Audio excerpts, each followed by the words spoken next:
സാമ്പത്തിക പ്രതിസന്ധിയിൽ കേരളത്തിന് ഇന്ന് നിർണായകമാണ്. അധിക കടമെടുപ്പിനായുള്ള കേരളത്തിന്റെ ഇടക്കാല ഹർജിയിൽ സുപ്രീം കോടതി ഇന്ന് വിധി പറയും.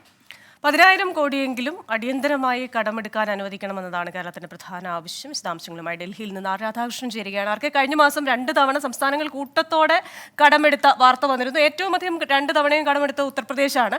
അപ്പോൾ കേരളത്തെക്കാൾ കടമെടുക്കുന്ന സംസ്ഥാനങ്ങളുണ്ട്. എന്നിരിക്കെ ഇന്ന് കേരളത്തിന് സുപ്രീം കോടതിയിൽ നിന്ന് സുപ്രധാനമായ ഒരു വിധി വരാനിരിക്കുന്നു. വിവരങ്ങൾ.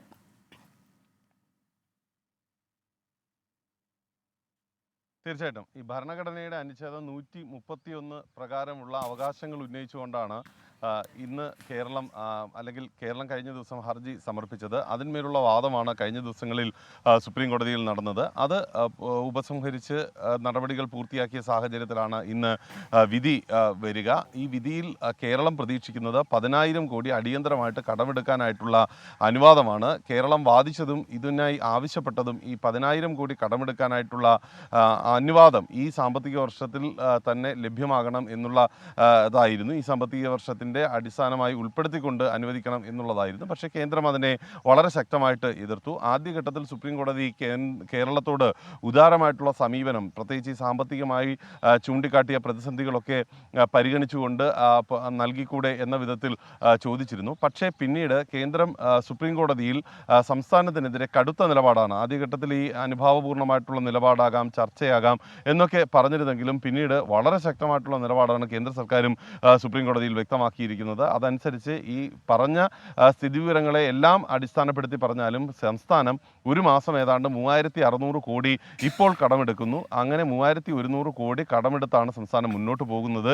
ഇനി 5,000 കോടി നൽകാനായിട്ട് തങ്ങൾ തയ്യാറാണ്. ഈ 5,000 കോടി നൽകിയാൽ പോലും സംസ്ഥാനത്തിന് പിന്നീട് ഈ സാമ്പത്തിക വർഷം, അതായത് ഏപ്രിൽ മാസം മുതൽ ഇന്നു മുതൽ തുടങ്ങുന്ന ഈ സാമ്പത്തിക വർഷം ഒരു മാസം കടമെടുക്കാനായിട്ട് പിന്നീട് സാധിക്കുക 2,000 കോടി മാത്രമായിരിക്കും. അപ്പോൾ ഇപ്പോൾ 3,600 കടമെടുക്കുന്ന സംസ്ഥാനത്ത് എങ്ങനെയാണ് 2,000 കോടി എടുത്തുകൊണ്ട് അടുത്ത വർഷം മുന്നോട്ട് പോകുക എന്ന ചോദ്യമായിരുന്നു ഉന്നയിച്ചത്. അക്കാര്യത്തിൽ ഒരു വീഴ്ചയുമില്ല. കാരണം ഇത് സാമ്പത്തികമായിട്ടുള്ള സർക്കാരിൻ്റെ ഏതെങ്കിലും നയത്തിൻ്റെ ഭാഗമായിട്ടല്ല, മറിച്ച് വ്യവസ്ഥാപിതമായിട്ടുള്ള നിയമ നടപടികളുടെ ഭാഗമായിട്ടാണെന്നാണ് കേന്ദ്രം പറഞ്ഞത്. പക്ഷേ സംസ്ഥാനം പറഞ്ഞത് കേരളത്തോട് കാട്ടുന്ന സമീപനം അത് ഏറ്റവും മോശമായിട്ടുള്ള രീതിയിലുള്ളതാണ് എന്നതാണ്. അതിന് പിന്നിൽ വ്യത്യസ്തങ്ങളായിട്ടുള്ള കാരണങ്ങളുണ്ട്. രാഷ്ട്രീയ കാരണങ്ങൾ അടക്കമുള്ളവയാണ് ആ പശ്ചാത്തലത്തിലുള്ളത്.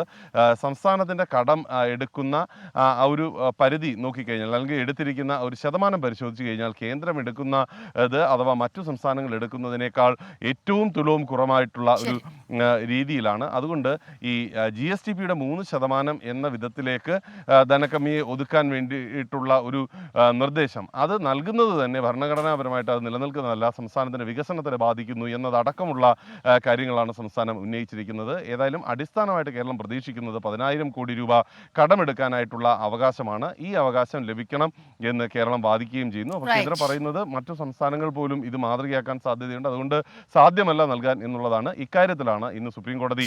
ഏതായാലും ഇന്ന് കേരളത്തിന് നിർണായകമാണ്.